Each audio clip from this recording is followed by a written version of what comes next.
quand vous êtes historien, bien sûr, vous partez avec un présupposé. Tout le monde part avec des présupposés. On ne fait pas d'histoire quand on n'a pas une idée politique derrière la tête. Ça n'est pas vrai. Je n'en connais pas d'historien comme ça. J'ai donc travaillé beaucoup sur le Vatican, et travaillant sur le Vatican, évidemment, et travaillant sur l'Europe, j'ai travaillé sur l'Europe orientale. Et c'est comme ça que j'ai perçu la question ukrainienne, à laquelle, autrement, je ne me serais jamais intéressé.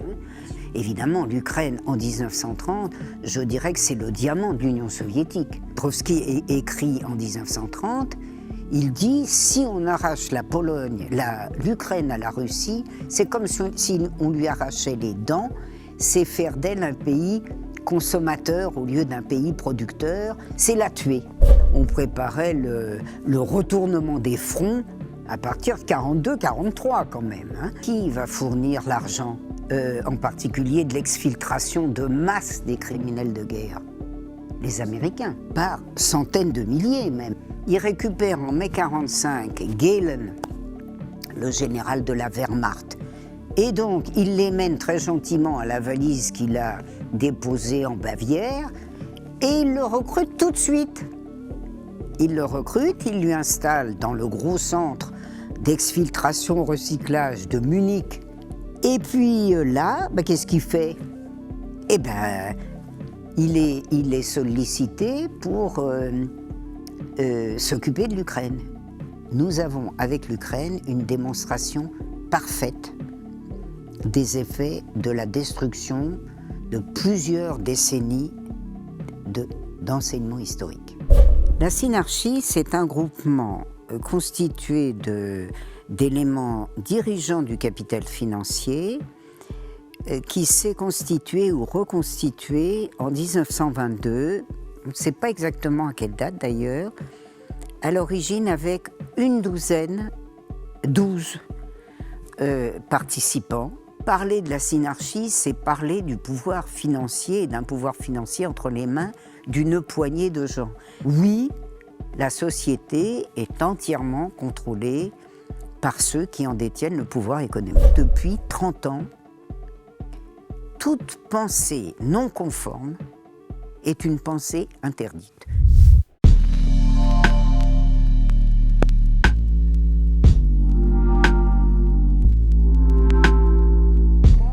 Annie Lacroix-Riz, bonjour. Bonjour. Nous sommes très heureux de vous recevoir dans le cadre de la chaîne Antithèse. Voilà, moi aussi. Merci d'être venu de France pour nous ce soir. Pour commencer, est-ce que vous pourriez vous présenter brièvement? Alors, je suis universitaire, je suis professeur d'histoire contemporaine émérite, chercheuse en activité, et avant d'être 26 ans professeur des universités, j'ai été professeur du secondaire.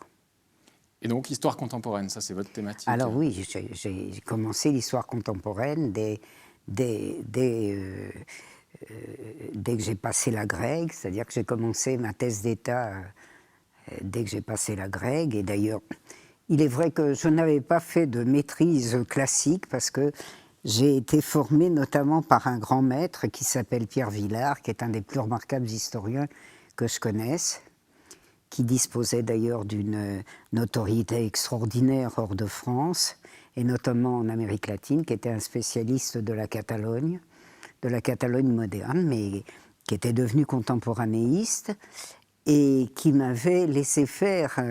Je voulais acquérir une formation économique.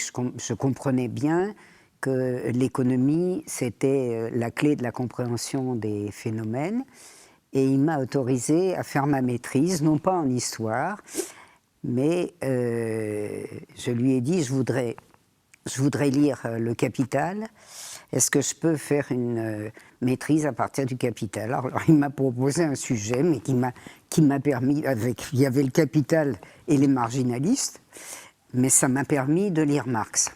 Je dirais d'ailleurs que c'est particulièrement important, parce que le mélange entre les archives et la lecture fondamentale de Marx a évidemment marqué mon parcours intellectuel de manière continue. Parce qu'effectivement, vous êtes marxiste, vous le revendiquez, enfin, c'est quelque chose qui est ouvertement reconnu et accepté. Et alors, comment est-ce que c'est cette maîtrise et cette découverte de Marx, du Capital de Marx, qui vous a attiré dans le marxisme, ou est-ce que c'est par d'autres biais?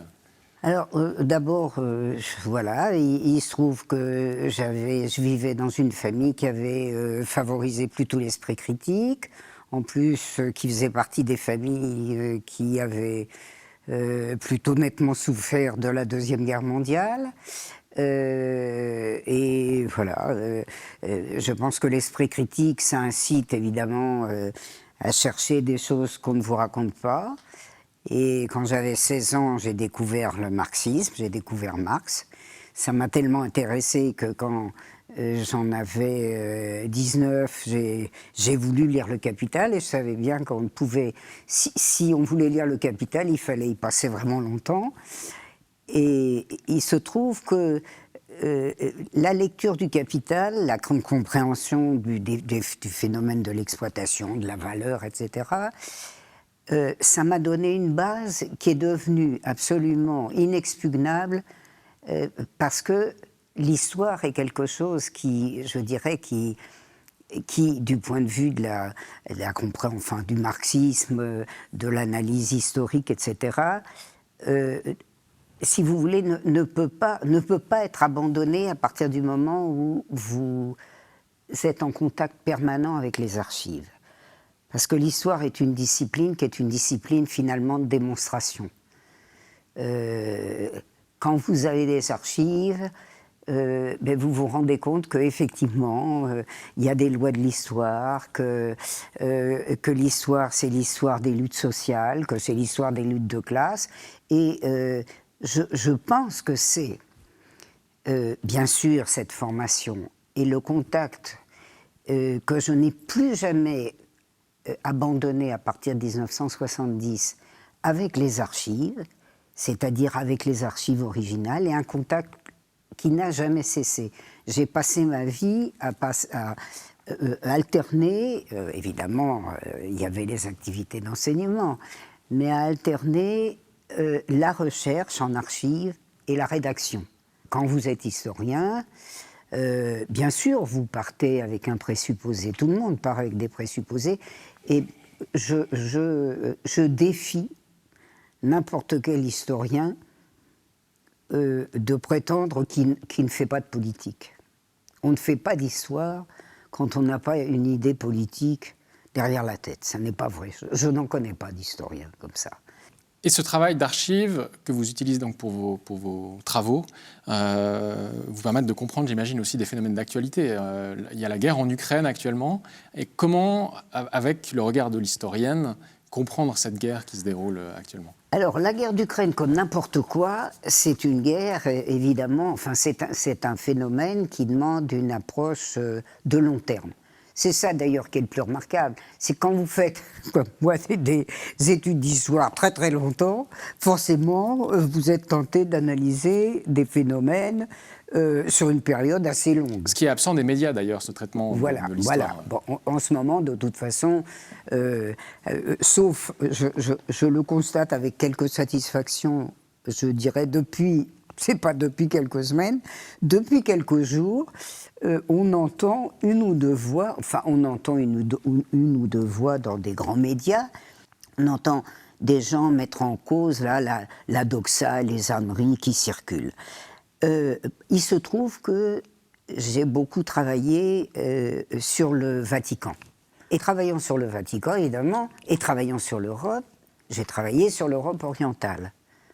Et c'est comme ça que j'ai perçu la question ukrainienne, à laquelle, autrement, je ne me serais jamais intéressé. Hein. Question ukrainienne qui intéresse donc les grandes puissances, l'Allemagne, les États-Unis. Parce que, comme évidemment beaucoup de régions, si vous voulez, la Russie est une caverne d'Ali Baba. C'est clair, ça, tout le monde est d'accord là-dessus. Hein. Avec des matières premières. Voilà, avec une richesse en matières premières gigantesque. Bon. Et par conséquent, un État faible. même à l'époque du tsarisme, plus de 30 000 kilomètres de frontières, terrestres, de frontières à défendre, c'est cauchemardesque. Donc c'est un pays qui a toujours été faible. Même quand il a été impérialiste, il a été un impérialisme très faible.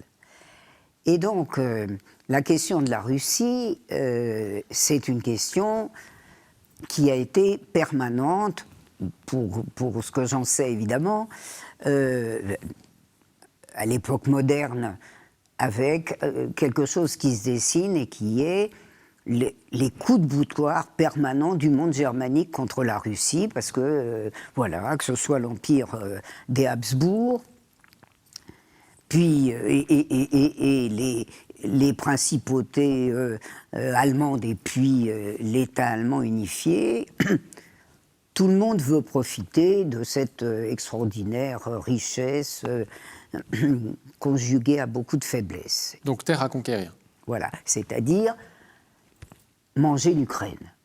L'Ukraine et la Russie, c'est un peu les séparer, c'est un petit peu, si on était raisonnable, comme proposer qu'on enlève l'Île-de-France à la France, parce que voilà, ça conviendrait. Je dirais que c'est encore pire que l'Alsace. C'est vraiment le cœur du royaume de France et l'Ukraine et la Russie. C'est au contraire de ce qui est répété aujourd'hui, une histoire commune.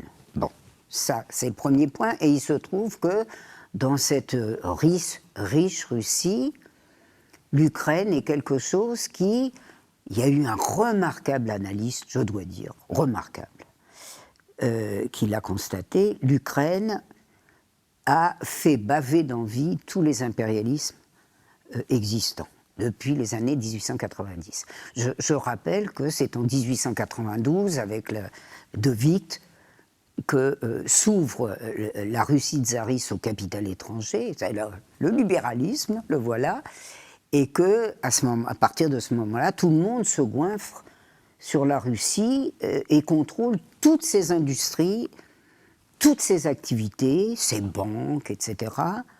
Et tout le monde se partage le morceau. Hein.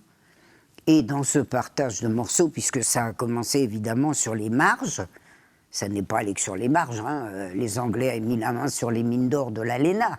Bon, mais les marges étaient les plus importantes, que ce soit les pays baltes, qui, je rappelle, quand même appartenaient à l'Empire, hein, bon, ou l'Ukraine. Et donc, l'Ukraine est la plus riche. Parce que dans le développement des années 1890, les découvertes de minerais, le charbon, le fer de Krivoïrog, etc., c'est vraiment, je l'ai dit tout à l'heure, la caverne d'Ali Baba. La Russie, devenue soviétique, a vu débouler 14 puissances sans déclaration de guerre sur son territoire, ce qui lui a coûté plus que la totalité des morts de la Première Guerre mondiale. Donc ça, c'était en 1918, 17-18. Ça, c'est 18-20. Ouais. Il se trouve que quand les Occidentaux, bon 14, hein, vous imaginez que ça fait du monde, c'est bien simple, sauf la Chine, qui est devenue populaire et qui attire aussi la vindicte de l'Occident, sauf la Chine, vous y retrouvez tous les soutiens actuels de l'Ukraine de Zelensky. Le Japon, les États-Unis, la France, l'Angleterre, bon, une partie des pays baltes, etc. Bon.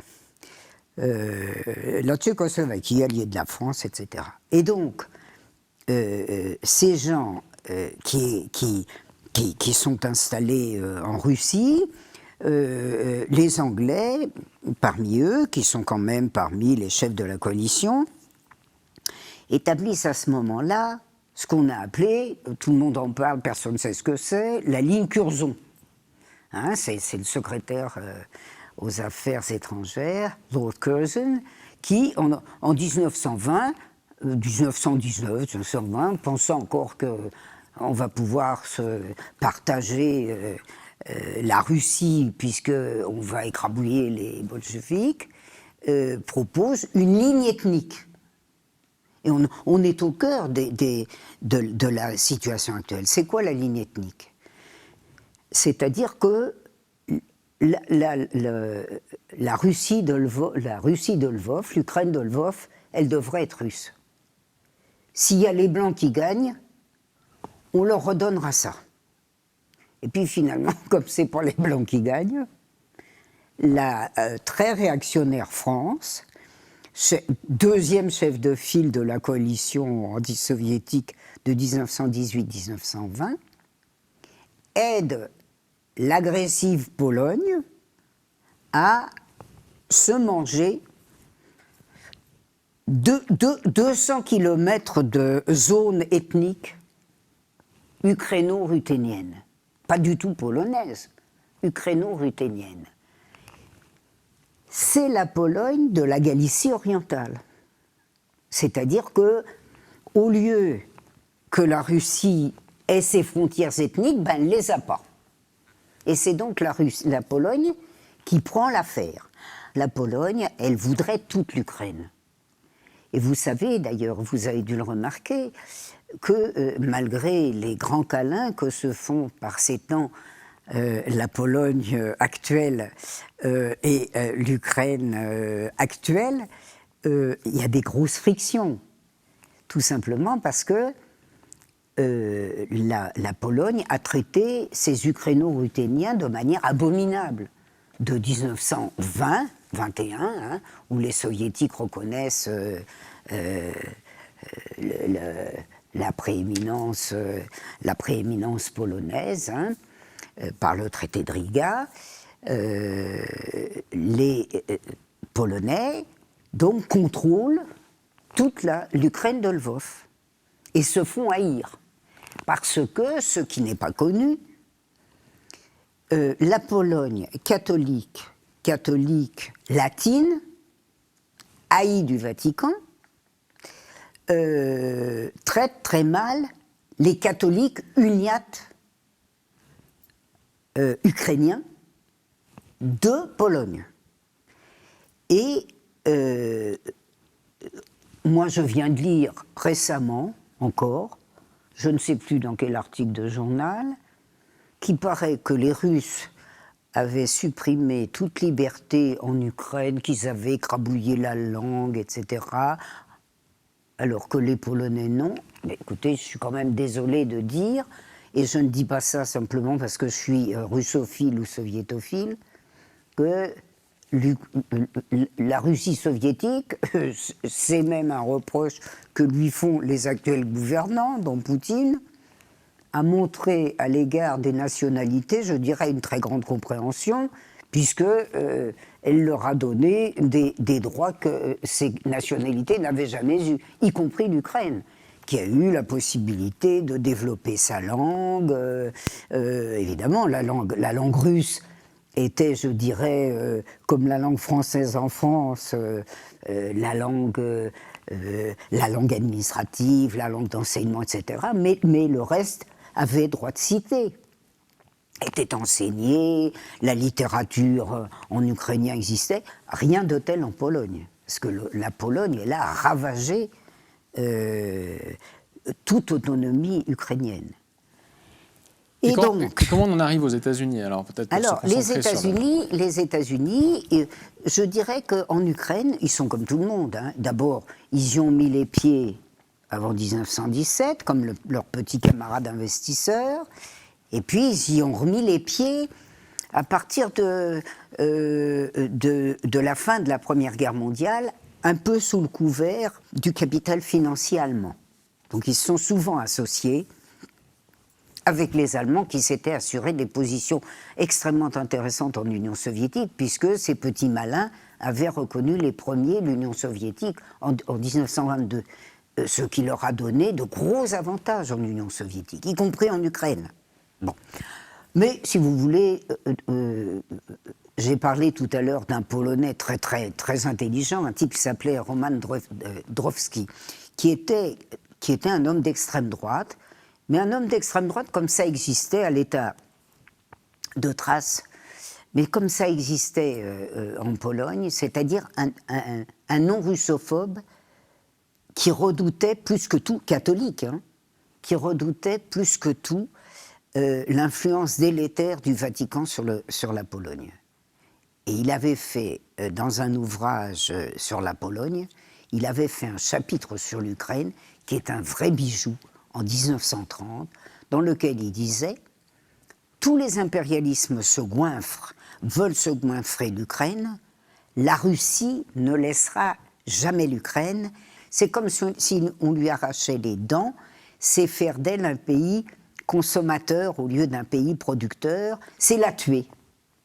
Et donc jamais elle ne laissera passer l'Ukraine. » Alors, dit-il à l'époque, et il a bien raison, l'Ukraine pour l'instant c'est l'Allemagne qui veut la manger.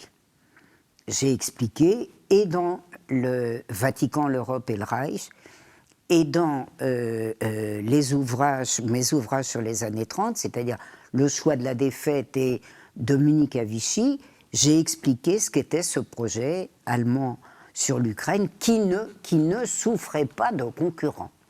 Jusqu'à l'arrivée des Américains. Jusqu'à l'arrivée des Américains, parce que tout ça va très bien. Voilà, on contrôle plus très bien, d'ailleurs, évidemment, puisque la guerre, à partir de 1941, se passe quand même nettement plus mal que prévu. Enfin, ils ont quand même mangé en pillant l'Ukraine à partir de l'été 1941. Hein. Et donc, les Américains arrivent. Et on retrouve l'alliance Vatican, Allemagne, parce qu'en fait, c'est le chéri du Vatican, l'Allemagne. Hein. Mais chéri du Vatican, il faut bien s'arranger avec les Américains. C'est-à-dire l'alliance entre le Vatican et l'Allemagne nazie. Voilà. Bah, pas seulement nazie. Le Vatican... Non, mais à cette époque-là, disons. Voilà. Avec l'Allemagne nazie, naturellement. Je renvoie à l'ouvrage sur le Vatican. Mais évidemment, au-delà aussi. Hein. Bon. Et donc, bien sûr que qui va fournir l'argent en particulier de l'exfiltration de masse des criminels, de l'exfiltration, recyclage de masse des criminels de guerre. Les Américains. Et ça, c'est intéressant, justement. Cette exfiltration, donc après la guerre... Non, elle commence avant. Elle commence avant. Elle commence avant. Alors, il y a toute une série d'ouvrages. Il se trouve que la réédition de mon bouquin sur le Vatican, elle est de 2010, mais entre la fin des années 90 et 2010, il y a eu une floraison extraordinaire de livres, vraiment extraordinaires, d'ouvrages sur cette exfiltration, sur ce recyclage-exfiltration. C'est-à-dire que les États-Unis ont récupéré des anciens collaborateurs nazis. Ils ne les ont pas seulement récupérés, ils les ont sauvés en masse. C'est-à-dire que... C'est-à-dire combien moi, ces chiffres des dizaines de milliers d'Allemands, des dizaines de milliers de Croates, des dizaines de milliers... C'est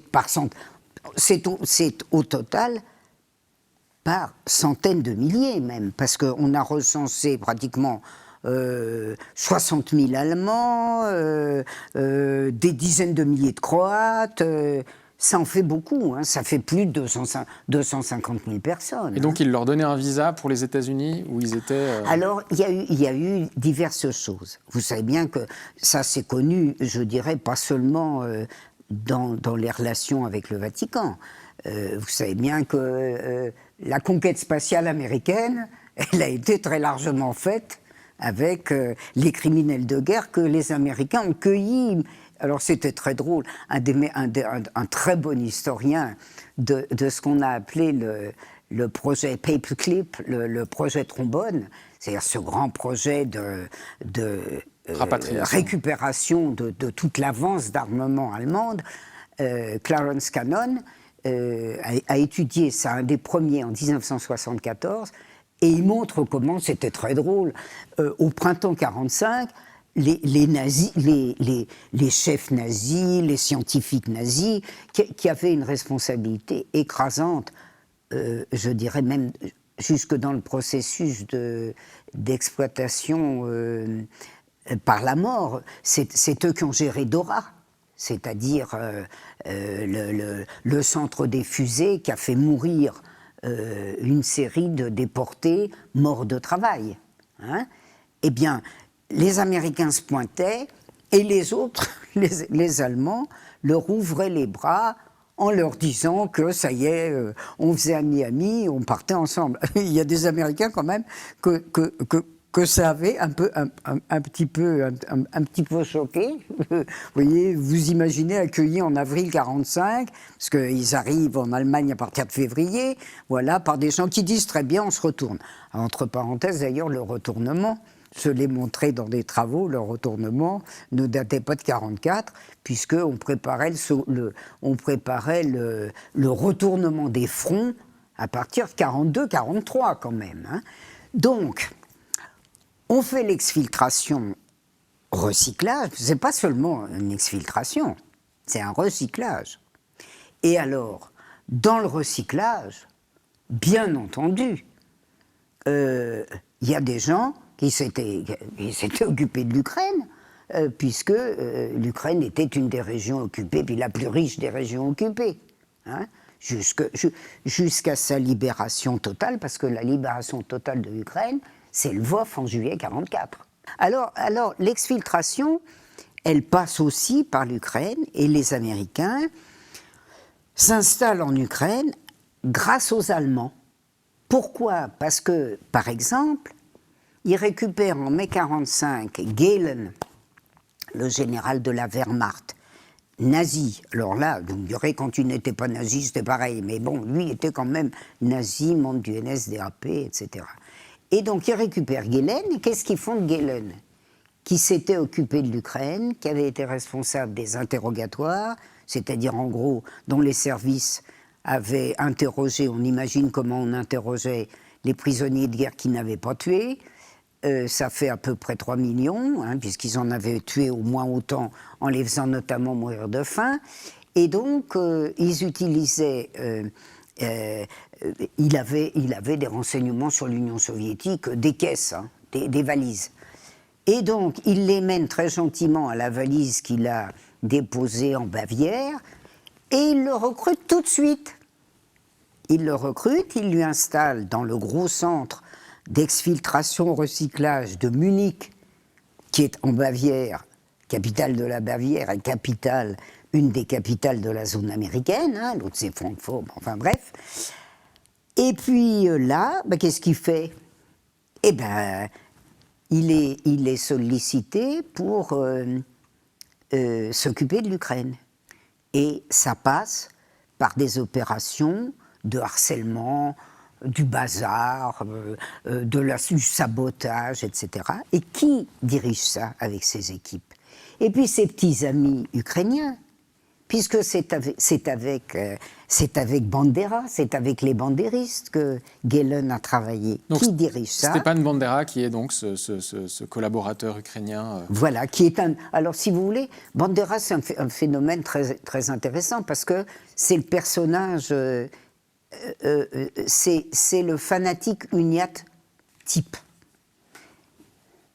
Père prêtre uniate, entièrement soumis à Andrei Sheptiki, c'est-à-dire l'évêque de Lemberg, devenu évêque de Lvov, et qui, nommé évêque de Lemberg, autrichienne, en 1900, est à partir de 1907 affecté à la conquête de l'Ukraine, non plus autrichienne, mais allemande, et qui va servir sous 4 papes le Reich jusqu'à sa mort en novembre 1944. Le père de Bandera, de Stepan Bandera, et Stepan Bandera lui-même ont été entièrement sous la coupe de ce convertisseur de force des orthodoxes, qui évidemment a vécu une période idyllique qui est dans la nécrologie du monde, enfin un rappel historique, parce que je viens d'en lire un de 63, puisqu'il était mort en 44, on expliquait que le brave Sheptiki avait été quand même très sympathique, parce que bien sûr il avait eu des douceurs pour l'Allemagne, mais quand même pas du tout, il avait protégé les populations. Alors ça, si vous voulez, c'est une invention comme Stepinac en Croatie, hein. C'est-à-dire, voilà, non, pas du tout, il n'a jamais protégé les Russes, c'est un assassin, c'est un protecteur de tortionnaires, et évidemment, lui, il n'a pas pu passer à l'ère américaine, puisqu'il est mort en novembre 1944. Mais c'est son successeur, Butchko, qui a assuré ça, qui était son évêque auxiliaire depuis 1929, et qui a assuré ça désormais avec l'argent américain, mais toujours l'aide allemande. Et vous voyez d'ailleurs comment la conquête de l'Ukraine pose aux amis, aux rivaux alliés allemands et américains des vrais problèmes. Parce que les Américains ont pris goût à l'affaire et depuis 1944 sont passés à une affirmation de plus en plus franche et résolue que l'Ukraine, c'est pas un petit bout un bout pour eux et puis un bout pour les autres, c'est l'Ukraine pour nous. Voilà, et par conséquent, on peut bien penser que dans la conjoncture actuelle, c'est un peu délicat. Revenons à Bandera peut-être, puisqu'on n'a pas Oui. fini sur lui. Donc Bandera, pendant la Deuxième Guerre mondiale, collabore avec l'Allemagne nazie qui est présente en Ukraine. Il a collaboré avec l'Allemagne avant même l'ère nazie. Il faut se rappeler que c'est en 1929 qu'est fondé le mouvement ukrainien, c'est-à-dire l'organisation nationaliste ukrainienne, 29, avec bien sûr des forces d'extrême droite. Donc il ne faut pas s'imaginer que c'est seulement un phénomène nazi, c'est un phénomène d'expansion germanique. Hein. Il faut savoir aussi, alors je recommande aux gens qui nous entendent, s'ils ont une petite visite à faire aux archives du Quai d'Orsay, à La Courneuve-Aubervilliers, de s'atteler à la consultation des fonds dits Nouvelle Série de 1898 à 1920, on y voit que les Allemands donc l'Empire allemand, a financé l'autonomisme ukrainien de manière continue à la fin du XIXe siècle. Continue. Et ça n'a jamais cessé. Ça a continué sous Weimar. C'est en 1929 que Weimar finance la création de l'organisation dirigée par Bandera. Et puis, dites donc, c'est un militant fort actif. Il a 20 ans quand il fonde ça, avec Liebet, Stetschko, etc. Et ce sont des terroristes. C'est pas compliqué. Ils sont là pour faire éclater la Pologne, qu'ils détestent, évidemment pour aider les Allemands à manger la Russie, et ils font ça parce qu'ils sont très connus avant-guerre en Galicie orientale. Ils assassinent un ministre polonais, ministre de l'Intérieur, 2 jours après qu'il a accueilli avec les honneurs, la grande pompe, le cher Goebbels, parce que vous savez qu'à l'époque, la Pologne adore Hitler. C'est dommage, les Allemands aiment moins les Polonais que les dirigeants polonais n'aiment les Allemands, ce qui se termine très mal pour la Pologne. Mais on est complices, et les Polonais font d'ailleurs semblant de croire, je dis semblant, hein, parce que quand vous regardez bien les archives, vous avez quand même très bien compris. Les Polonais font semblant de croire que les Allemands, auxquels ils vont céder Danzig, vont les aider à conquérir la Pologne. Évidemment, ce n'est pas du tout l'objectif. Et ça vous explique d'ailleurs aussi les crimes, et puis les crimes de masse de la guerre. Le fait que ces jours-ci, ces temps-ci, on voit tout d'un coup les Polonais un petit peu estomaqués, qui dans l'affaire ukrainienne ont joué le rôle qu'on sait, un peu estomaqués, quand le très récent ancien ambassadeur ukrainien en Allemagne, qui est maintenant ministre de je ne sais plus quoi, vient célébrer les actes des bandéristes, y compris les 100 000 morts de Volhynie, parce que les bons bandéristes, ils ont quand même tué 100 000 Polonais minimum. Hein. dans cette affaire. Alors, de tout y passer, hein. Les Juifs... Ça c'était pendant la guerre. C'est pendant la guerre. Donc, pendant la guerre, les Juifs, alors ça, toute nationalité, c'est bon, hein. Les Juifs, les Polonais, haïs, les Russes, bien sûr, ça va de soi, et les Ukrainiens, je dirais, pas d'accord. C'est-à-dire que personne ne prétend, moi de même, que les Ukrainiens sont tous nazis, pas du tout. Évidemment, c'est une minorité d'Ukrainiens. Mais parce qu'on voit justement que ces groupes-là, ces groupuscules-là, sont encore présents aujourd'hui, enfin leurs descendants sont encore présents aujourd'hui en Ukraine. Sur le terrain de guerre. C'est pas qu'ils sont présents. Écoutez, moi, je recommande vivement à ceux qui nous entendent aujourd'hui de lire, de lire quelques petites choses. Alors, ceux qui sont anglophones, ils iront lire la thèse de Rosolitsky Liebe, qui est une thèse extraordinaire sur Bandera. 800 pages sur Bandera. Avec ça, ils sauront tout. C'est quelqu'un qui, évidemment, analyse les liens entre les terroristes uniates ukrainiens et le Reich, les terroristes uniates ukrainiens et les États-Unis à partir de 1944-1945.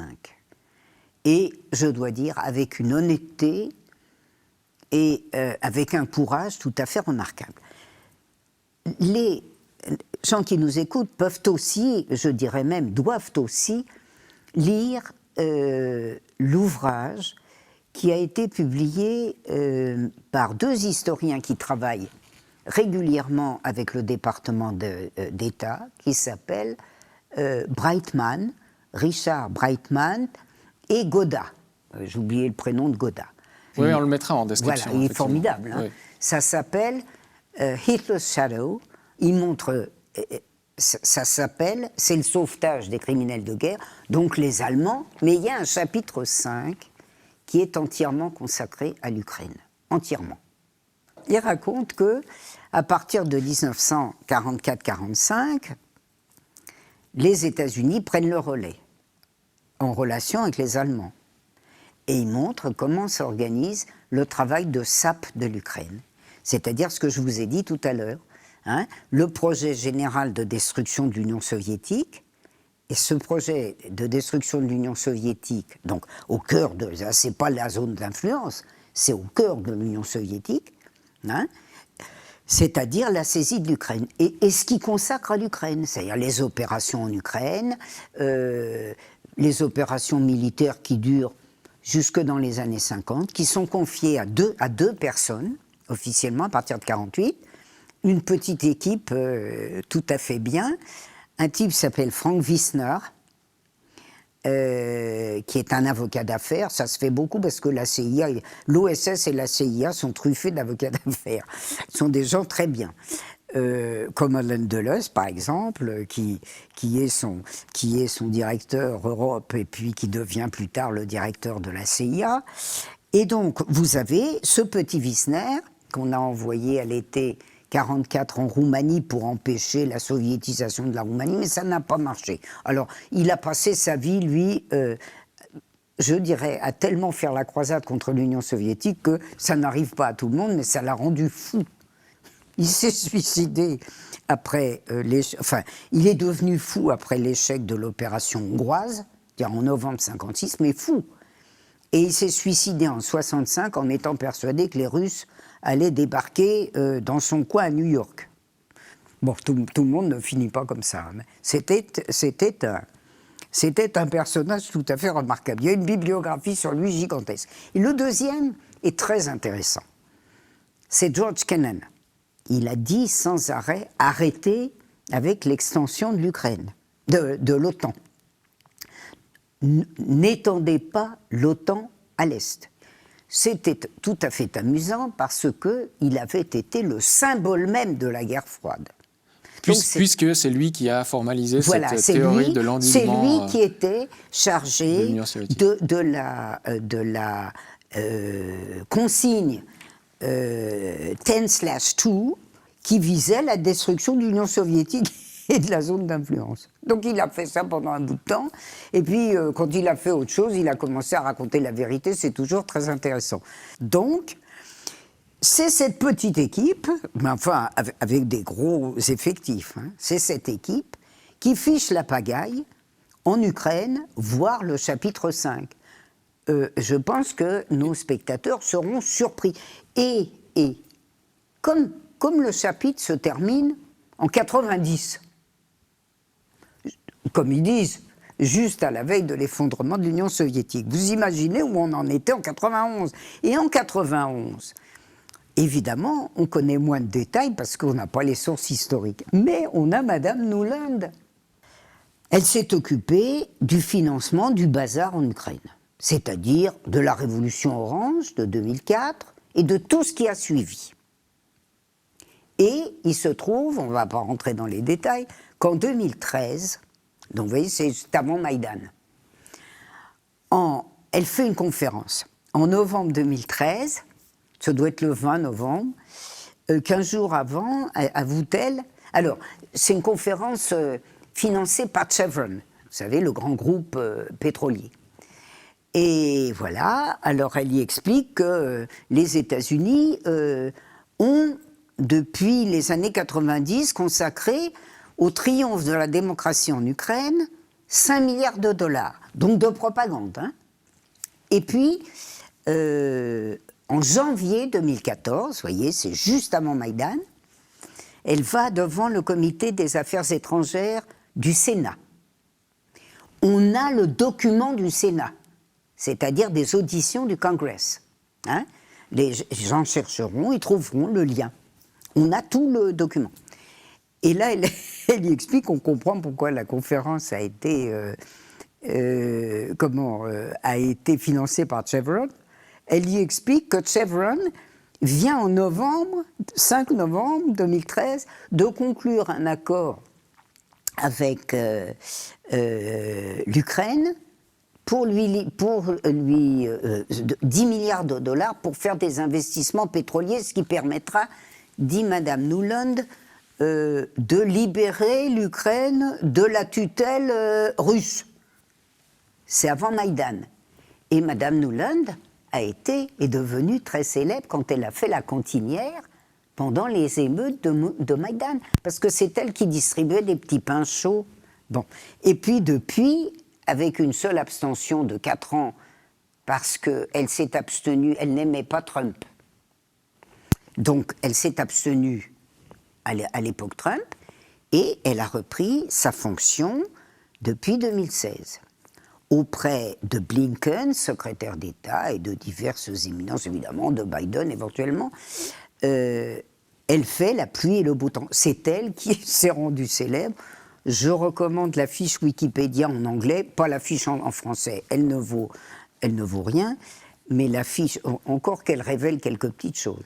La fiche en anglais raconte comment Madame Nuland a fabriqué les premiers gouvernements, les suivants d'ailleurs, post-Maïdan au téléphone, en expliquant comment celui-là, on le voulait bien parce qu'il était très bien. Eh bien, vous me posiez des questions tout à l'heure sur le maintien des nazis. C'était Pravi Sector, c'était tous ces groupements qui, on le sait, ont fait un peu désordre ces derniers temps avant qu'on ne transformât le groupe Azov en héros de l'indépendance nationale, comme d'ailleurs Bandera. Enfin, tout ceci, ça nous mène à une situation qui n'a rien à envier à ce qu'on appelait le bourrage de crâne de 1914-1918, qui, ces jours-ci, commence, je ne sais pas pourquoi, mais ça sera très intéressant de l'interpréter, à être un peu battu en brèche par 2 ou 3 voix qu'on laisse s'exprimer. Je pense à Edgar Morin, 101 ans, avec la mémoire aussi fraîche que l'avait George Kennan, et qui dit ça commence à bien faire et qu'on traite dans le monde de vieux gâteux, un peu dépassés par les événements, etc. Il y a Todd, je trouve extrêmement intéressant que ce soit parmi des intellectuels juifs, dont on ne peut pas dire qu'ils tous été très philo-soviétiques, que ces temps-ci, avec une certaine conscience quand même de choses qui sont ineffaçables, il y a des interdits. Hein, ça n'est pas le cas de tout le monde, Madame Nuland est juive. Hein, bon, donc c'est pas une garantie. Mais on remarquera que Morin, que Todd, qu'Arnaud Klarsfeld, qui manifeste un certain courage, disent que, et Arnaud Klarsfeld, je le remarque avec regret, ne parle que des juifs, il ne parle pas des morts non-juifs, mais qu'un certain nombre de juifs se rendent compte quand même que, au nom de la défense de l'Occident, on est en train de réhabiliter bel et bien dans ce qu'on appelle la communauté internationale, c'est-à-dire grosso modo les anciennes puissances coloniales, on est en train de réhabiliter le nazisme. Connaissant cette histoire dont on vient de parler longuement, quelles sont les responsabilités dans ce conflit? Bon, deux choses. La guerre de l'Ukraine aux zones de l'Est a été une guerre épouvantable. C'est vrai qu'elle aurait pu faire 200 000 morts, elle en a fait 14 000. Bon. Mais ils ont été bombardés, ces gens du Donbass, hein, c'est-à-dire Lugansk et Donetsk, voilà, et le Donetsk. Tout ça a été martyrisé pendant 8 ans et a suscité le même manque d'intérêt que les bombardements sur l'Irak, sur la Yougoslavie, sur la Syrie, sur 14 000 morts à l'Est. On s'en fiche, ça ne compte pas. C'est comme les morts du Yémen, ça ne compte pas. Bon, je rappelle quand même que les bombardements américains sur ces régions, sur ces pays, pardon, ont été des bombardements qui ont, par exemple, ravagé l'Irak, qui ont ramené l'Irak à l'âge de pierre. Il y a eu 8 ans de guerre, pendant lesquels Poutine s'est fait tirer l'oreille parce que le Donbass le suppliait d'intervenir, il n'intervenait pas. Il avait quand même dit, notamment depuis 2007, 3 ans après la Révolution orange, et surtout alors que n'avait cessé de gagner depuis 1991 l'otanisation de l'ancienne zone d'influence soviétique, il avait quand même dit qu'il y avait des butoirs. Et que, parce que quand même, les fusées russes ne sont pas au nez des États-Unis. Non, là, les missiles américains sont au nez de la Russie. Et Mearsheimer l'a dit, tous les gens raisonnables l'ont dit, l'Ukraine est devenue une pure serve des États-Unis qui contrôle, on nous a dit que ça n'était pas vrai, mais j'ai vu des études différentes qui ont l'air de dire que c'est vrai, que les États-Unis contrôlent de plus en plus de terres en Ukraine et qu'ils ont pris des intérêts majeurs dans une série de secteurs, notamment le secteur chimique et pharmaceutique, bon, et que cette influence américaine en Ukraine s'est traduite par un armement jusqu'aux dents, avant l'attaque russe, jusqu'aux dents, et une intégration de fait depuis juillet 2021 dans l'OTAN. Or, la Russie avait dit, mais elle a quand même bien le droit de le dire, elle avait dit qu'il fallait s'arrêter. Elle l'avait dit, qu'il y aurait un moment où elle dirait non. Elle a dit non, l'Union soviétique, quand la Finlande, en 1939, est devenue ouvertement un allié de l'Allemagne nazie. Je dirais que l'affaire ukrainienne, elle est, beaucoup d'intellectuels américains l'ont dit, elle est l'équivalent de ce qui s'est passé, je dirais, à une échelle accrue. Elle est l'équivalent de ce qui s'est passé quand les Russes ont dit non en Finlande. C'est-à-dire que c'est... Oui, c'est vrai, c'est la Russie qui, en apparence, a déclenché la guerre. C'est comme elle avait déclenché la guerre fin novembre 1939 contre la Finlande, après avoir tenté, pendant un temps considérable, de trouver un accord. Ça n'était pas possible, puisqu'il fallait absolument conduire à la guerre. Nous avons là une agression de ce que j'appellerais le type finlandais de 1939. C'est-à-dire que la Russie avait dit qu'il y avait un butoir, le butoir a été franchi, elle s'est décidée à défendre les gens du Donbass qui peinaient depuis 8 ans.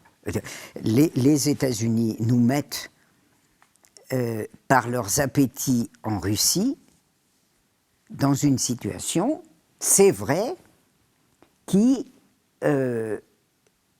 nous fait entrer dans une troisième guerre générale.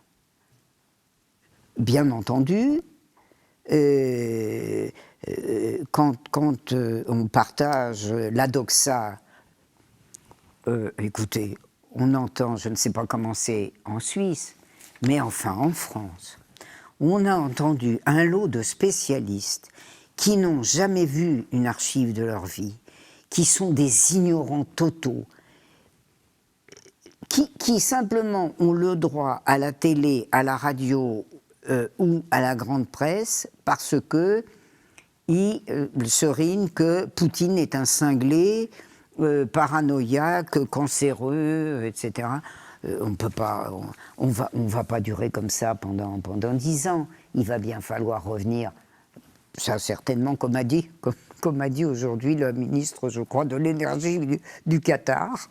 Ben, grand Dieu, les Européens vont bien être obligés de revenir au gaz russe, hein, parce qu'il y a un moment où il faut négocier. Voilà. Quand on arrive à une situation où depuis 40 ans, l'histoire scientifique est détruite, je dis bien détruite. Si vous saviez la différence qui peut exister entre le lycée que j'ai connu, le lycée dans lequel j'ai enseigné, et ce qu'on enseigne aujourd'hui à nos enfants, c'est un abîme. Si on détruit l'histoire, on rend la population incapable de comprendre l'actualité. Nous avons, avec l'Ukraine, une démonstration parfaite des effets de la destruction de plusieurs décennies d'enseignement historique. Alors, il y a une thématique qui revient souvent dans vos ouvrages, c'est la synarchie. Vous avez aussi été pas mal critiqué sur cette chose-là. Alors, mais peut-être déjà, qu'est-ce que la synarchie ? Je dirais que c'est assez simple, hein. La synarchie, c'est un groupement constitué d'éléments dirigeants du capital financier qui s'est constitué ou reconstitué en 1922, on ne sait pas exactement à quelle date d'ailleurs, à l'origine avec 12 participants, dont il se trouve que la police, les renseignements généraux de la Sûreté nationale ont eu la liste début 1945, puisque je l'ai consultée, elle figure dans mon ouvrage, elle figure entière dans mon ouvrage qui s'appelle Le choix de la défaite, qui est le plus important, que j'ai consacré à la synarchie. Elle est constituée d'un petit groupe qui existe encore sous son nom ou un autre, parce que tous ces groupes existent encore, bien sûr, sous un nom ou un autre, parfois le même nom, parfois, vu les fusions, un autre nom, mais sur les 12, dont on connaît 11, il y a 4 éléments du groupe Nervaux, du groupe de Nervaux, qui avaient des intérêts notamment en Afrique, notamment la Banque de l'Afrique occidentale. Donc c'est un groupe français. Hein. C'est un groupe français qui a joué un rôle très très important, qui d'ailleurs en 1945 à un moment a supplanté dans le financement des partis, dans le financement des groupements politiques, la banque Worms, qui était contrainte à une certaine discrétion vu les circonstances. Donc un quart était constitué par le groupe de Nervaux. C'est d'autant plus intéressant que le groupe de Nervaux est le groupe d'Henri Dumoulin de la Barthette, qui a fait, dans un journal suisse, le 25 mai 1944, un descriptif remarquable de la synarchie auquel manquait juste son groupe. C'est quel journal suisse Le Curieux. Ça s'appelait Le Curieux. 25 mai 1944, époque à laquelle Dumoulin de la Barthette, un des plus importants synarques, Cagoulard et synarque, était attaché financier à Berne, où il avait pris la tangente à partir de la fin de l'été 1942, puisque, comme je l'ai montré dans un autre ouvrage, notamment dans les élites françaises de la collaboration avec l'Allemagne à l'alliance avec les États-Unis, les grands passages à la Pax Americana se sont opérés souvent à partir de 1942, à partir de l'été ou de l'automne 1942. Donc, il y a le groupe Nervaux, il y a le comité des houillères, il y a des hommes du comité des forges, dirigé par François de Wendel, dont on ne trouve pas d'ailleurs dont on ne trouve pas le nom François de Wendel dans les listes, mais dont on trouve le nom d'une foule de collaborateurs de François de Wendel. Je parle des listes ultérieures de la synarchie. Il y a un grand financier. Bon, on ne va pas donner toutes les... Oui, ça en fait, c'est des groupes d'industriels 12 français. au départ. Ils sont 12 au départ.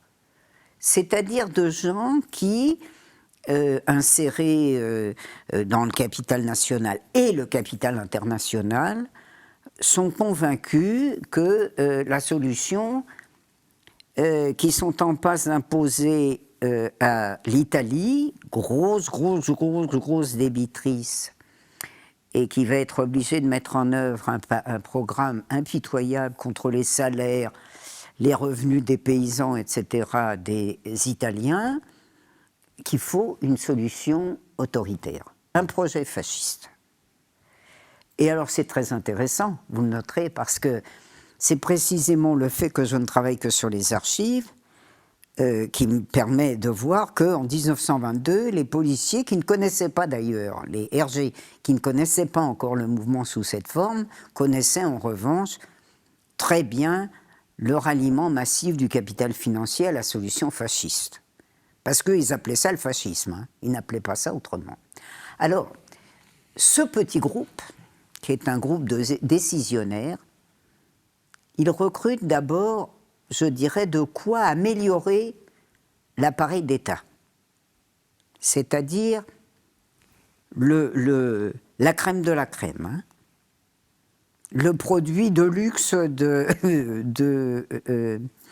l'école libre des sciences politiques. Il recrute parmi les inspecteurs des finances et parmi les X, c'est-à-dire les polytechniciens, un peu les centraliens, et puis aussi un peu par-ci par-là les normaliens, parce que le normalien c'est considéré comme sachant écrire.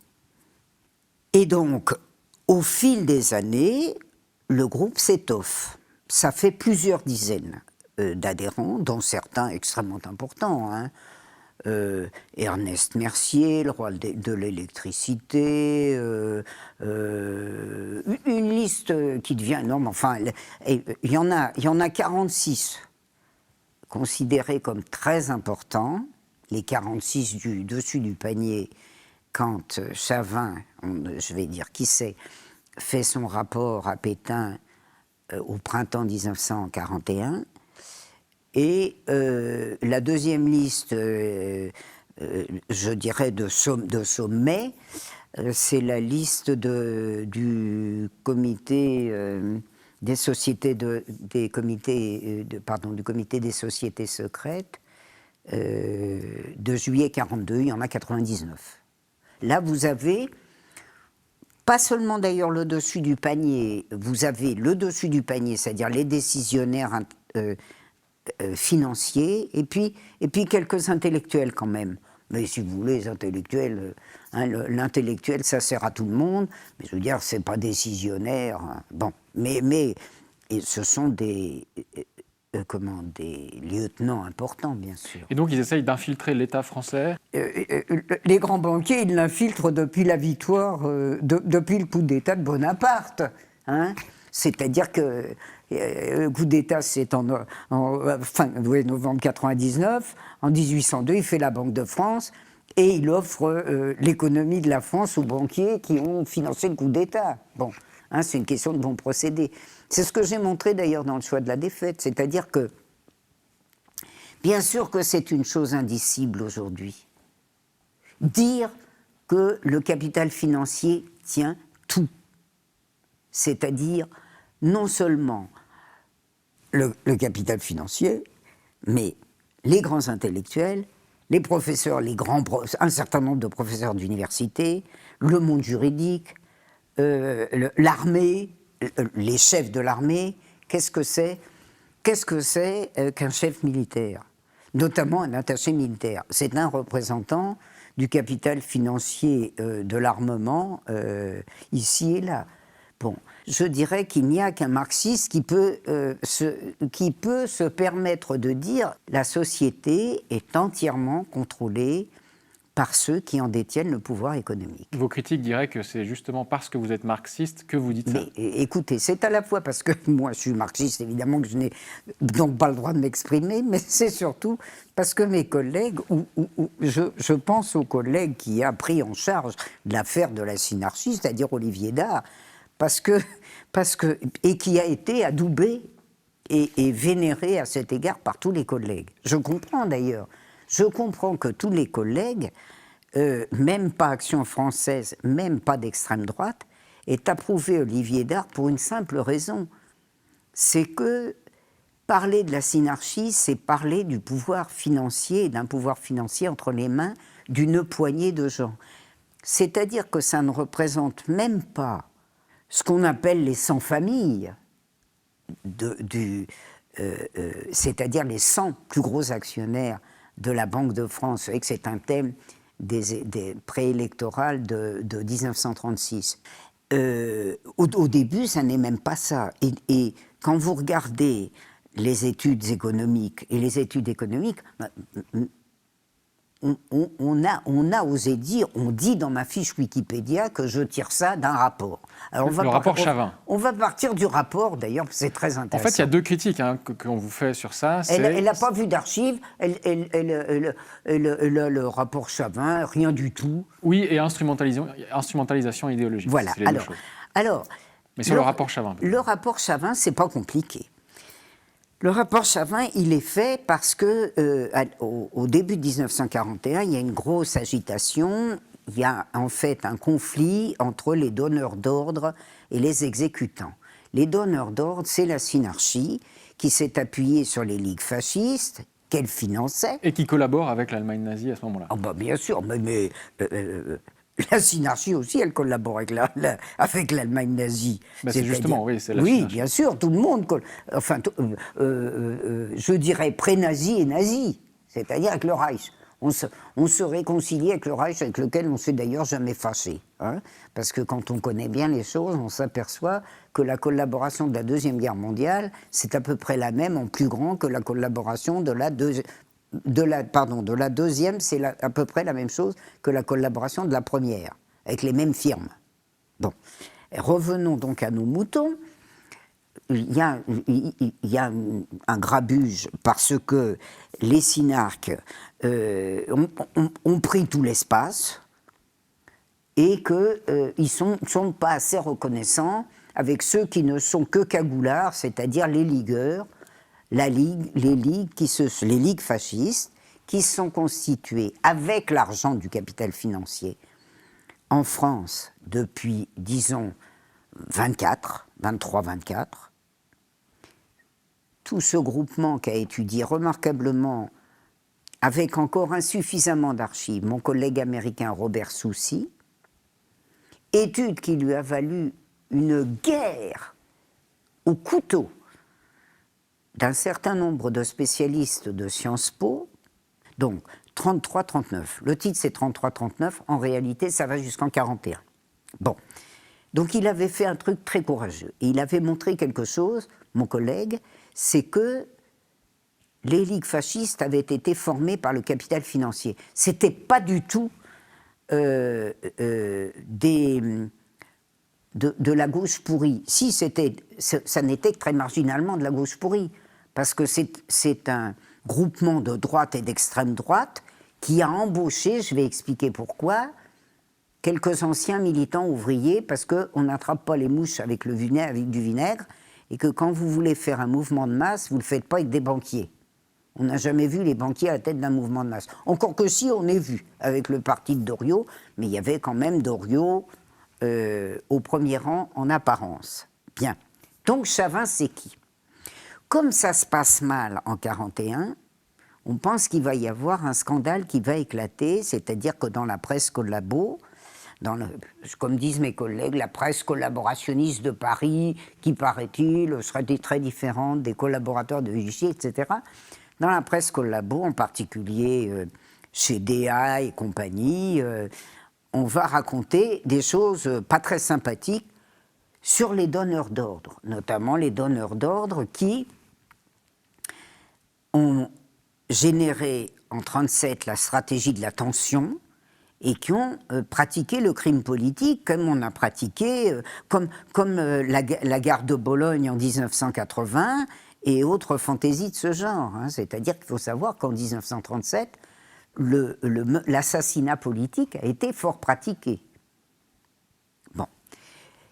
Effectivement, il y a, à la suite du prétendu suicide de Jean Coutreau, et on va parler de ce suicide de Jean Coutreau, il se passe des choses très dommageables et des articles dans la presse collaborationniste de Paris qui parlent du scandale de la synarchie. C'est même la première fois qu'on utilise le terme de synarchie parce que, jusque-là, dans les enquêtes policières qui ont démarré en 1936-1937, à la faveur de la découverte des achats d'armes allemandes et italiennes d'une part, et à la suite de l'assassinat en janvier 1937 du russe Navachine, qui a été synarque, mais qui était un synarque plus anti-allemand et moins anti-russe que les autres, il y a des enquêtes policières. À ce moment-là, on appelle la synarchie une franc-maçonnerie blanche. C'est intéressant. C'est-à-dire que c'est un regroupement, c'est une association secrète, et qui, comme elle est une association secrète, reposant sur un pacte, sur des codes, sur des interdictions de s'exprimer, sur le secret absolu, etc., est assimilée à la franc-maçonnerie. Sauf qu'à partir des années 1930, elle a des aspects, je dirais, plus communs avec la franc-maçonnerie, parce qu'elle absorbe une partie des francs-maçons, on va voir pourquoi. Bon. Alors, on dirait, ce Chavin, ce qu'ont raconté tous les gens qui se sont attelés à inventer, enfin, à dénoncer le mythe de la synarchie. Ça a commencé en 1970, hein, par un article d'un historien américain qui s'appelle Richard Quisel. Bon. Comme il s'agissait de dire que c'était n'importe quoi, on a dit que Chavin était n'importe quoi. Vous savez qui était Chavin? Chavin est un des chefs de la police de Vichy, un des premiers. C'est-à-dire qu'il est directeur de la Sûreté générale, de la Sûreté nationale, ça s'appelle nationale. Il est directeur des renseignements généraux et directeur de la police. Vous savez ce qu'il a, Chavin, comme poste? Il a le poste qu'occupera, à partir d'avril 1942, Bousquet. Qui est-ce qui viendrait dire que Bousquet est un rigolo? qui racontait n'importe quoi sur n'importe quoi. Mais donc son rapport est fiable, c'est ça que vous dites? Mais bien sûr que son rapport est fiable, parce que son rapport, il est avéré non pas par un petit document, ici, par-ci, par-là, que cette faux-folle d'Annie Lacroix-Ris a dégoté dans une pochette surprise, ou à peu près. Ce sont des milliers de documents. Écoutez, je travaille sur la synarchie depuis les années 90, tout simplement parce que je les ai découvertes dans les années 90. J'aurais dû les découvrir avant. Je me suis aperçu que j'avais découvert le phénomène avant parce que j'ai retrouvé des notes d'archives de ma période de thèse d'État où j'avais rencontré la synarchie dans le dossier, par exemple, de René Belin. Mais comme ce n'était pas vraiment mon sujet, parce que je travaillais sur l'après-guerre, j'ai mis ça dans un coin, puis je n'avais pas compris.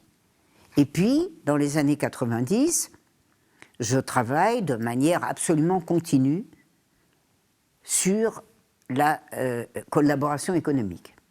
Et qu'est-ce que je vois? Des tas et des tas d'archives allemandes sur les Allemands parlant des synarques. Et donc il y a des centaines de documents sur ce sujet-là. Mais oui, pendant la guerre. Et je dis d'ailleurs dans la première édition, parce que j'ai refait après en 2013 ce livre qui a été un nouveau livre, parce qu'il y avait une masse de sources tellement considérable que voilà, j'ai beaucoup remanié. Et je dis à la fin du livre, écoutez, il y a un problème, parce que la question de la synarchie était déjà posée, hein, avec celle de la collaboration, parce qu'il paraissait aussi que la collaboration n'existait pas. Économique, elle n'existait pas. Et donc je dis, voilà, j'ai rencontré toute une série de dossiers, je n'ai pas pu jusqu'ici faire le point pour la raison très simple que les archives n'étaient pas ouvertes, c'est-à-dire qu'on n'avait pas respecté la prescription trentenaire, on avait attendu et on allait passer à la prescription soixantenaire. Et en 99, ça fera 60 ans qu'on a passé 39, eh bien je vais aller voir. Et qu'est-ce que j'ai fait? Eh bien de 99 à aujourd'hui, j'ai passé mon temps à voir des documents sur la synarchie. Alors, disent mes contradicteurs, on va commencer par Olivier Dard. Mais alors, Olivier Dard, justement, il raconte dans un article, enfin dans son livre, Oui. disons, j'ai lu ça dans un article, que le pacte a été brandi, le pacte synarque a été brandi comme preuve définitive de l'existence de la synarchie, mais qu'il aurait été rédigé en fait par un petit cercle ésotérique qui s'appelle le groupe des veilleurs. Et que ce groupe surestimait de toute évidence ses capacités d'influence et qu'il avait pour ambition de créer un ordre synarchiste. Voilà. Bon. Qu'est-ce qu'il en est de ça? Monsieur Olivier Dard n'a jamais consulté la moindre archive sur la question. Il a fait en 1998 un ouvrage qui s'appelle Le mythe de la synarchie, ou un titre comme ça. Lisez-le. Il y a 2 archives dedans. Il y a un document de 46 de Madame de Veuve Coutreau, de Madame Coutreau, qui dit non, mon mari n'était pas synarque. Ah bon? C'est une archive, ça? La synarchie est fondée en 22. Elle est active pendant toute la guerre. Elle est active après aussi. Hein. Ah bon, c'est une archive? Non, ça n'est pas une archive. Et alors, ce monsieur, il a fait, parce qu'au début, il a fait la même chose qu'avait fait Cuisel, dont je recommande la lecture, article spectaculaire, en 1970, dans une revue américaine spécialisée dans les études françaises, qui s'appelle Le mythe de la synarchie. Alors là, c'est un déversement d'agressivité de Cuisel. C'était un personnage sympathique, il était venu à ma soutenance de thèse, il avait été charmant d'ailleurs. Mais il était l'historien d'Ernest Mercier, dont il voulait faire une sorte de technocrate assez sympathique. Enfin, il était quand même fondateur du mouvement fasciste Le Redressement Français en 1925, bon, comme technicien, Et puis, il a fini, si j'ose dire, il n'a pas fini, il a fini comme agent en chef de Knochen, le deuxième personnage de la SS, du Zippo-SD pendant la guerre en France. Hein. Bon, alors, il paraît que ça fait partie des industriels résistants. Alors, il nous fait cet article, que personne ne connaît pendant je ne sais combien de temps. Hein. Et puis, Dard sort ça en 98, qui dans les années 90 se met à disserter beaucoup sur ce qu'il appelle les non-conformistes. Alors ça, les non-conformistes, c'est une petite dénomination très séduisante de tous les fascistes dont les activités sont payées par le capital financier depuis les années 20. Mais c'est plus joli, les non-conformistes. Il se trouve que, sur la base de milliers de documents, écoutez, c'est bien simple, les derniers documents que j'ai trouvés, c'est les années 65-70, et encore parce que j'en ai pas vu d'autres, c'est-à-dire aux archives de la préfecture de police, des types, synarques importants de l'entre-deux-guerres et de la guerre, qui sont encore synarques en 1965 ou 70, dont Henri d'Avernas. Et donc c'est un groupe qui a continué à exister. Mais bien sûr. Mais sous quelle forme? Alors sous la forme d'associations, soit entièrement secrètes, soit partiellement secrètes, du genre Bilderberg, et Synarchie, parce qu'elle existe en France. Et il se trouve que, pourquoi est-ce que Dard a fait de cette Synarchie une espèce de cheval de bataille? Pour une raison très simple, c'est que toute la Synarchie est issue de l'Action française, c'est-à-dire le mouvement fasciste, avant l'époque fasciste, créé pendant l'affaire Dreyfus et constitué à l'extrême fin du XIXe siècle contre Dreyfus, parce que c'est ça l'Action française, créée par Maurras, et tous les dirigeants synarques, de la Fondation et pratiquement tous les importants, sont passés par l'Action française. Comme je l'ai montré, archives à l'appui. Or, M. Dard, qui est un représentant tout à fait éminent de l'extrême droite, à peine discrète, quand il était prof de lycée, il n'était pas discret, et j'ai eu comme collaboratrice à l'époque, elles sont devenues maîtres de conf et peut-être maintenant professeurs, tel collègue qui était au lycée de Montreuil ou dans je ne sais plus quel lycée de banlieue parisienne et qui me parlait des démêlés de Dard avec ses classes de lycéens parce qu'il était tellement à l'extrême droite qu'à Montreuil ça passait pas. Bon. Et il est un conférencier extrêmement apprécié de l'Action française. Mais dans sa fiche Wikipédia, contrôlée par quelqu'un qui se fait appeler Guise, qui est aussi le responsable de ma fiche. Comment il s'appelle, vous dites? Il se fait appeler Guise. Guise. Et Guise, c'est tout un programme, hein, parce que c'est le duc de Guise, et c'est le duc de Guise, héritier des Orléans, qui briguait la monarchie, le rétablissement de la monarchie. Hein. Et donc ce Guise, il a fait une fiche aux petits oignons à Olivier Dard, auquel il prête les vertus, et une fiche littéralement abominable, à tel point que mon mari, quand quelqu'un prend contact avec moi, ou voilà, veut se renseigner sur moi, dit « Ne t'inquiète pas, celui-là ou celle-là, a lu ta fiche Wikipédia, là vraiment t'es grillé ». C'est une abomination. Et vous savez ce que c'est qu'une fiche faite à charge avec exclusivement des références à tous ceux qui me détestent. Bon, c'est vrai, il y a beaucoup de gens qui m'aiment, mais malheureusement, ils n'ont pas le même accès aux grands médias que les gens qui me critiquent. Donc, elle ne sait pas faire ci, elle ne fait pas ça, elle choisit les archives. Non, je ne choisis pas les archives. Depuis plus de 50 ans, je ne choisis aucune archive. Pire elles sont, plus contradictoire elle pourrait être avec ce que je peux penser, je ne sélectionne aucune archive. Monsieur Dard a fait une biographie de Maurras qui est un scandale, dans lequel il tente de dissimuler jusqu'au fait que Maurras est un antisémite morbide, qu'il a été un antisémite morbide toute sa vie, et non seulement avant-guerre, mais pendant la guerre.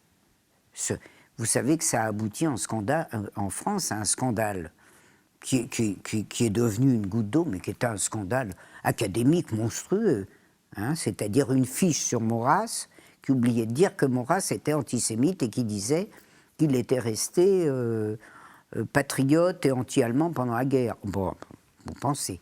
Bon, donc c'est une querelle politique qui a été adoptée par mes collègues, tout simplement, comme je l'ai dit tout à l'heure, parce que dire que le capital financier peut être à l'origine de projets de destruction de la République parce que la République l'empêche de faire ses affaires avec la rapidité, l'efficacité qu'il souhaite, ce n'est pas tolérable depuis 30 ans. C'était encore un petit peu tolérable quand on n'avait pas accès à ces archives. C'est-à-dire que j'ai fait dans les années 80 un article en 86 dans la revue L'Histoire de la Deuxième Guerre mondiale, un article sur la collaboration bancaire et la non-épuration bancaire qui a valu au responsable de la revue, Guy Pedroncini, un collègue de droite fort honnête, les plus vifs éloges. C'était en 86. Vous parliez de ces liens avec la franc-maçonnerie ? Est-ce que vous pourriez revenir sur ça ? D'abord, évidemment, comme ça a été lié, mais de très loin, à quelque chose qui, à l'origine, ça s'est retrouvé via le recrutement, à l'origine a été le mouvement martiniste de Saint-Yves d'Alvèldre. Oui, qui est à l'origine de la synarchie, d'ailleurs. Qui était un X de la promotion 1842, et puis qui, dans les années 80, a fait une société secrète, voilà, l'élite de la nation. Mais en fait, si vous voulez, c'est resté dans le décorum, mais il n'y a pas de lien réel. C'est resté dans le décorum, et puis ça a eu en commun une très forte participation de polytechniciens. C'est tout ce qui le lie. Moi, c'est très simple. Dans mon livre « Le choix de la défaite », j'ai décidé, alors que j'avais tous les documents, le livre doré, les 598 propositions, etc., j'ai balayé tout le folklore, parce qu'on s'en fiche. Voilà, c'est une association secrète, très secrète, qui pratique le crime, qui a beaucoup pratiqué le crime. L'assassinat politique ? Et les assassinats politiques en 36-37, puis je peux vous dire que pendant la guerre, ça y est allé. Hein. Alors, s'il y a des gens qui ont des doutes, dans le lot énorme, parce que j'ai oublié, ça c'est les archives nationales, ce que j'ai cité, mais il y a les archives de la préfecture de police. C'est parmi celles qui sont accessibles presque les plus intéressantes parce qu'on trouve la synarchie après 1945. Et notamment jusqu'à ce que j'ai pu consulter, c'est-à-dire 65-70, avec Davernas. Bon, c'est donc une masse absolument gigantesque dont il ressort que ce groupement, qui finançait toutes les organisations d'extrême droite, a décidé de les regrouper à partir de 35-36. Ça s'est appelé la cagoule, ou plus exactement le Xar.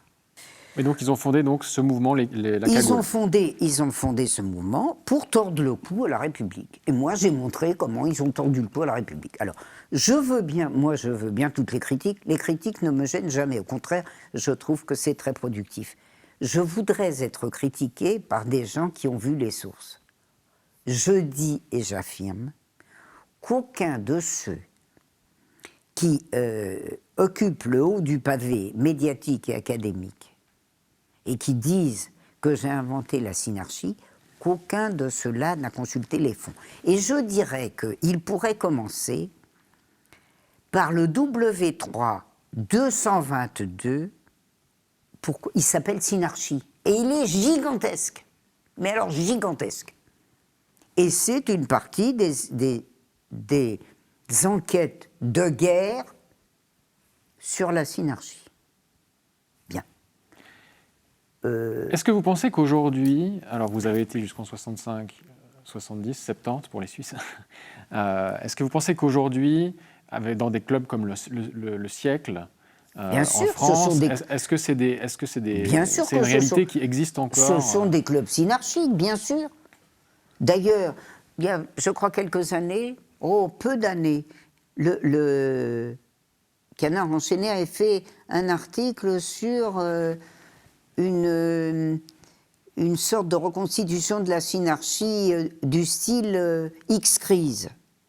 Alors, ça m'amène d'ailleurs à vous dire un mot sur ce que vous disiez sur la franc-maçonnerie. Il se trouve que ces gens recrutent peu jusqu'aux années 30. En 30, il y a la crise. Et la crise, elle impose, ce que d'ailleurs la synarchie n'a jamais réussi à faire, à essayer de faire toute la guerre. Elle impose de recruter un mouvement de masse. C'est-à-dire, ce qu'on n'a pas réussi ici, ce que le fascisme italien a réussi, ce que le nazisme allemand a réussi, un vrai mouvement de masse. Pas seulement les croix de feu que finançait le capital financier, que finançait la synarchie, qui avait des dizaines de milliers d'adhérents, mais si vous voulez, des types qui se baladaient en voiture ou en avion, ça ne fait pas un mouvement de masse, ça. C'était la moyenne et la grande bourgeoisie qui était croix de feu. Ils voulaient un mouvement de masse. C'est pour ça d'ailleurs que la synarchie, en corps et en personne, a fondé, j'explique comment, le parti d'Oriot, c'est-à-dire le PPF. Vous connaissez beaucoup de partis ouvriers dont tout le bureau politique est constitué, la moitié du bureau politique est constitué d'employés officiels ou officieux de la banque Worms, c'est-à-dire d'une des plus grosses banques d'affaires, qui a été une des banques les plus impliquées avec la Banque d'Indochine, mais elles l'étaient toutes, dans la synarchie. Non. Bon. C'est-à-dire qu'on a là un groupement qui, c'est bien simple, il se réunit au siège des Nervaux, rue de Lincoln, enfin, vous voyez, dans les beaux quartiers. Qu'est-ce qu'il faut faire pour eux? Qu'est-ce qu'il faut faire avec les années 30 et puis surtout quand la classe ouvrière se réveille et qu'elle reconstitue son unité? Qu'est-ce qu'il faut faire pour être efficace? Eh bien, on va recruter. Et plus seulement parmi les X, les inspecteurs des finances sont pratiquement tous synarques, et les centraliens un petit peu, et quelques normaliens, parce que Pucheux, il est normalien. Pucheux, il s'est vendu au comité des forges, il est devenu chef du comptoir sidérurgique. Vous parlez d'une carrière intellectuelle. Bon. Mais Pucheux, c'est rien du tout. C'est d'ailleurs pour ça que les critiques les plus vives vont contre Pucheux. Non seulement parce que De Gaulle l'a fait tuer en mars 1944 à Alger, mais parce que Pucheux, c'est quand même un nez de rien. Alors celui-là, on a pu déblatérer sur lui. Si vous saviez les sources, c'est même incroyable, j'en ai fourni une que nos spectateurs peuvent voir. J'en ai fourni une et que je trouve extraordinaire, qui figure dans l'article que j'ai fait pour la revue Droit, au pluriel, qui a dû paraître en 2020 ou 2021, qui s'appelle « Le sauvetage américain des collaborateurs français ». Et il y a là-dedans un article d'un type qui s'appelle Louis Rosenstock Frank, qui est un article paru dans Foreign Affairs en octobre 1942. Et il a raconté une partie des choses dans cet article de 1942.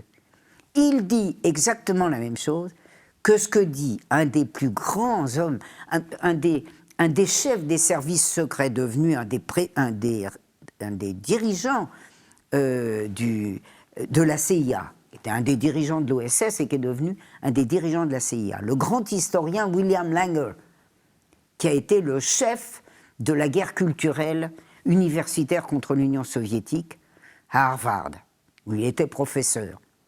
Eh bien, lisez Our Vichy Gamble, notre jeu à Vichy, ce livre de 1947, où ce type, qui est un des réhabilitateurs de la grande bourgeoisie française collaborationniste, raconte ce que c'est que la synarchie.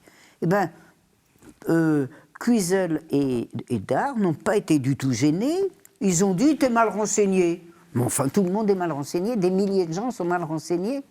Non. Alors, pourquoi ça devient un peu, quand même, quelque chose de commun avec la franc-maçonnerie? Parce qu'ils sortent un peu de la rue Lincoln et de la rue de Poitiers, quand il faut casser la CGT, quand il faut séduire, quand il faut casser la CGT, qu'est-ce qu'ils font?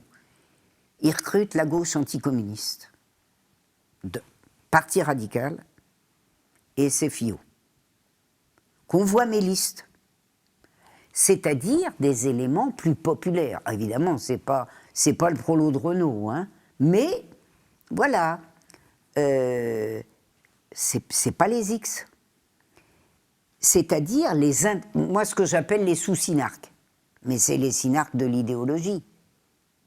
Et on est en Suisse ici, qu'on aille donc chercher le fameux article de Dumoulin de la Barthète, sous le pseudonyme de Philippe Magne, du 25 mai 1944, qui explique ce phénomène de recrutement.